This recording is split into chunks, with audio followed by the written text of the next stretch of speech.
Assistant ने एक बड़े बैग में सारा सामान लेकर जेट में रखवा दिया था। दोपहर में तेज भी इंडिया के लिए निकल गया था। वो रात तक इंडिया पहुंचने वाला था। अरुण ने उसके लिए होटल ओबेरॉय का टॉप फ्लोर खाली करवा लिया था, जो तेज का ही था। उधर इन 4 दिनों में तनु पलक और उसके नाना जी के साथ मिक्स हो गई थी। उसे पलक के बारे में पता चल गया था। वो भी उसके समान अनाथ हो गई थी। उसकी मम्मी पापा की अभी कुछ दिनों पहले ही एक कार एक्सीडेंट में डेथ हो गई थी। उसे पलक से बहुत हमदर्दी थी और शायद एक लगाव भी हो गया था। इन 2 दिनों में ही पलक तनु से घुल मिल गई थी। तनु को आज से एनजीओ संभालना था। उसने जरूरी सामान खरीद लिया था। पलक के नाना जी को अल्मोड़ा जाना था और वो पलक को भी अपने साथ ले जाना चाहते थे, पर पलक की जिद के कारण उन्होंने उसे वहीं छोड़ा और तनु के साथ एनजीओ आए। सारे वर्कर तनु को ध्यान से देख रहे थे। सिंपल सी साड़ी, गले में मंगलसूत्र और माथे पर सिंदूर और बिंदी। तनु ने कोई भी मेकअप नहीं किया था, पर वो अपनी गेहुआ रंगत में भी निखर रही थी। उनमें से एक ने धीरे से अपने साथ वाले वर्कर से कहा, मैडम तो मस्त है, पर क्या वो ऑफिस संभाल पाएगी? ये एनजीओ तो सिर्फ नाम का रह गया है। फंडिंग तो कहीं से आ ही नहीं रही है। देखते हैं कितने दिन टिकेगी ये नाजुक कली। दूसरे ने भी धीरे से कहा, इन्हें तो पता ही नहीं होगा। ये बुढ़ाओ हमारी सैलरी तो पता नहीं कैसे मुश्किल से दे पाता है। इन्हें क्या देगा? फिर पहले ने उसे कौनी मारी कि तनु और रवि किशन शर्मा जी पास आ गए हैं। रवि किशन जी ने तनु को अपने सभी स्टाफ से मिलवाया। तनु को यहाँ का सारा मैनेजमेंट देखना था। स्टाफ ज्यादा नहीं था और आश्रम में औरतें भी 100 से कम थी। रवि किशन जी की एक ही बेटी थी जो हादसे में भगवान के पास चली गई थी। अब उनके बिजनेस और आश्रम को संभालने वाला कोई नहीं था। सबसे मिलवाने के बाद रवि किशन जी अल्मोड़ा के लिए निकल गए थे। तनु ने ऑफिस में सबसे तो मिल लिया था, फिर वो आश्रम की ओर निकल गई। आश्रम में वो सभी औरतों से मिल रही थी। उसने जाना कि सभी किसी न किसी परेशानी के चलते वहां थी, पर अभी तक उनके उत्थान के लिए एनजीओ ने कोई कदम नहीं उठाए थे। तनु कुछ सोचते हुए अपने ऑफिस में आ गई और पिछले सालों के रिकॉर्ड्स देखने लगी। शाम होते ही वो घर आ गई। इस बीच वो खाना खाना और जरूरी दवा लेना नहीं भूली थी। उधर तेज आ चुका था और नाना जी सिंघानिया जी से मिल चुका था। अभी तक तनु का पता नहीं चल पाया था, बस रिकॉर्डिंग का इंतजार था। अरुण और तेज ऑफिस में बैठकर सीसीटीवी रिकॉर्डिंग देख रहे थे। इतना तो पता चल गया था कि तनु ट्रेन से निकली है, जो दिल्ली से काठगोदाम की तरफ जाती है। घर के सभी लोगों ने उसे ट्रेन में जाते देखा था। तनु बहुत उदास लग रही थी। उसे ऐसे जाते देख सभी की आंखें भर आई।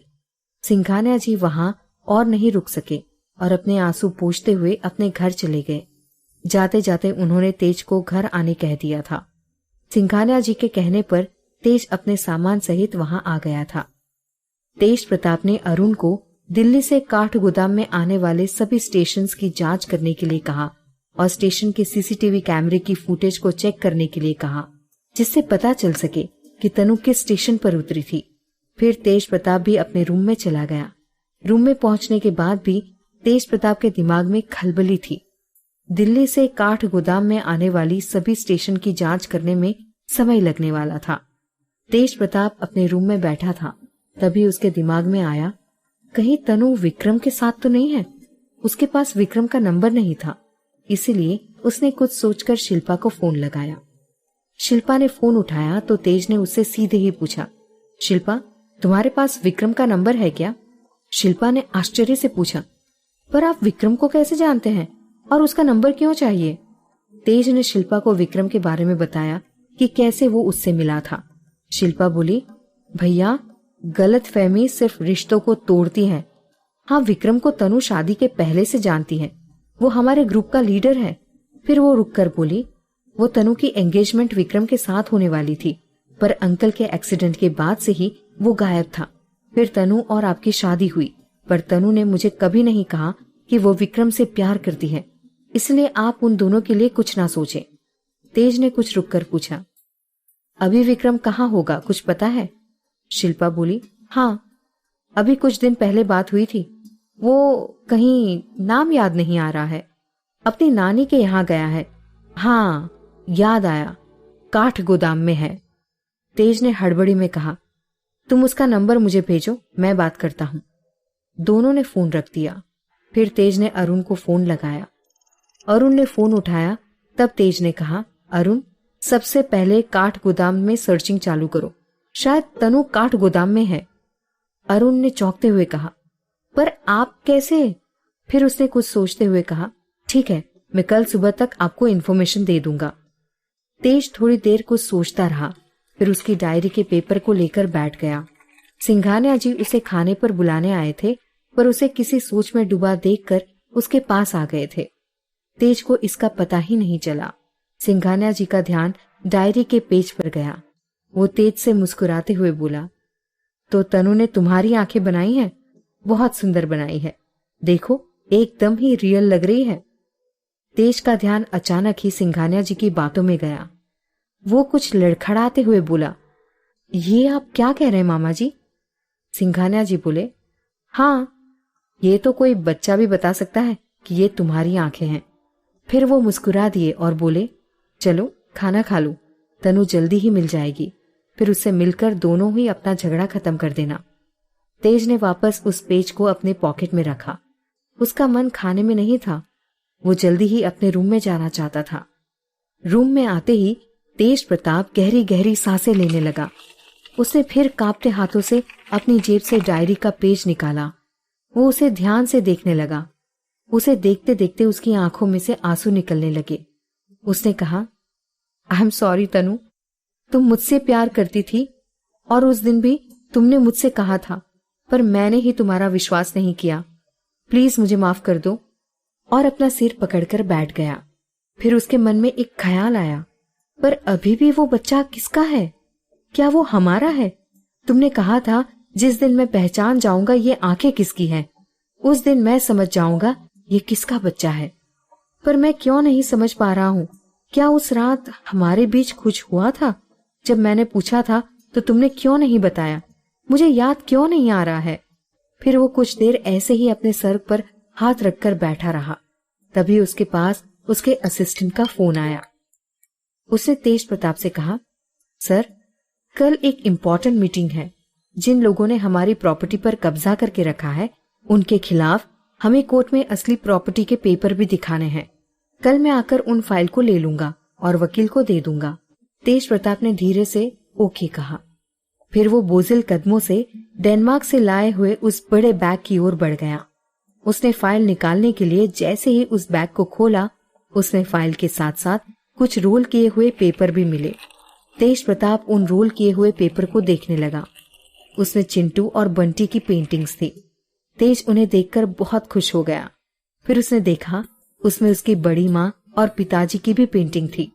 उसके बाद वाले रोल में शालिनी और रणविजय जी की भी पेंटिंग थी। तेज उन पेंटिंग्स को देखता ही रह गया। वाकई सभी पेंटिंग्स कमाल की थी। ऐसी ही पेंटिंग्स तो वो जाने कब से बनवाना चाहता था।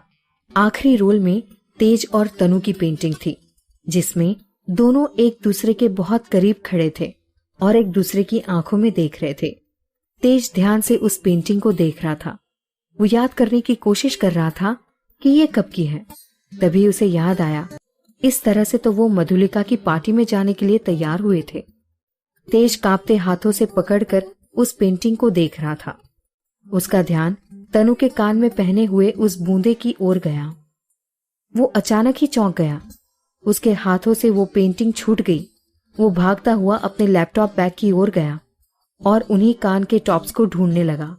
उनके मिलने पर वो वापस उस पेंटिंग के पास आया और उसके सामने तनु के उस टॉप्स को रख दिया। उसकी आंखों से आंसू बहने लगे। उसने चीख कर कहा, तुमने क्यों छुपाया तनु? इतना बड़ा सच आखिर क्यों? वो घुटने के बल वहां बैठकर रोने लगा।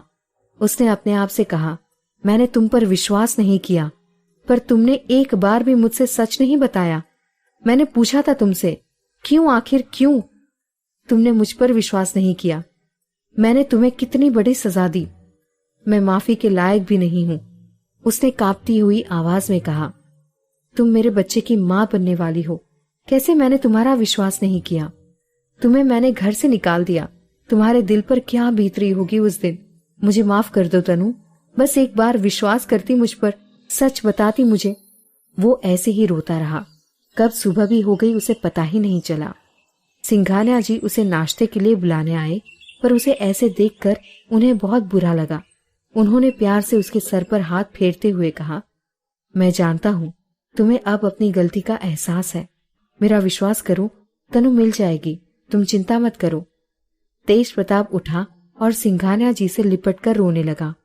रोते हुए उसने कहा, नहीं, मैंने उसके साथ बहुत ही बुरा सलूक किया है।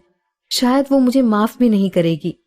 सिंघानिया जी उससे बोले, तनु बहुत अच्छी है, वो तुम्हें जरूर माफ कर देगी।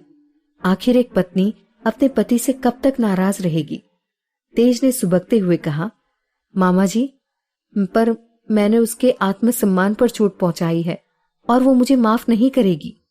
सिंघानिया जी बोले, तुम चिंता मत करो, मैं जानता हूं उसे। चलो नाश्ता कर लो, फिर उसे हमें ढूंढने निकलना होगा। चलो जल्दी आओ। तेज प्रताप अपने कपड़े लेकर बाथरूम की तरफ बढ़ गया। फिर वो कुछ ही समय में डाइनिंग रूम में आ गया।